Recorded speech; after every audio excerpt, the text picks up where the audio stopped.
Welcome to back channel. మా channel ని first time చూస్తుంటే ప్లీజ్ సబ్స్క్రైబ్. అమెరికా దివంగత అధ్యక్షుడు అబ్రహాం లింకన్ చూడటానికి బక్కగా ఉంటాడు, కానీ పేరున్న మల్లయోధుడు.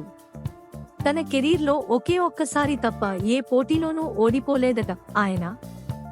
ప్రఖ్యాత చిత్రకారుడు, శాస్త్రవేత్త లియనార్డో డావిన్సీ రోజువారీ రాసుకున్న డైరీ 6000 పేజీలట.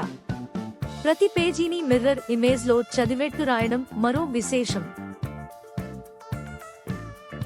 ఈజిప్టులో పెపి అనే పారో చక్రవర్తికి ఈగలంటే పడదు. వాటిని ఆ దేశంలో దేవతలుగా పూజిస్తారు. కాబట్టి మందు పెట్టి చంపలేరు. దాంతో ఆయన తన చుట్టూ ఉండే బానిసలు ఒళ్లంతా తేనె రాసుకుని ఉండాలనే నిబంధన విధించాడు. అలా ఈగలు తనపైన కాకుండా వాళ్లపైనే వాలేలా చేసేవాడు. తాజ్మహల్లో రాత్రివేళ లైట్లు వేయరు. దాన్ని కట్టించిన షాజహాన్ విధించిన నిబంధన అది. అమెరికాలోని హెయిర్ సెలూన్లలో రేజర్లు వాడరు.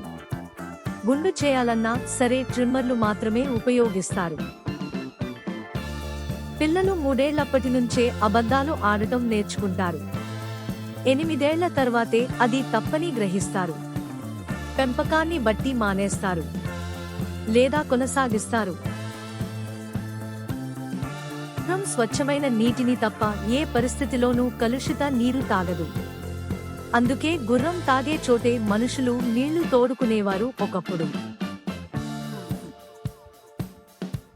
మన బ్రహ్మంగారి కాలజ్ఞానంలాగే పాశ్చాత్య దేశాల్లో నోస్ట్రడామస్ భవిష్యవాణి చాలా ఫేమస్.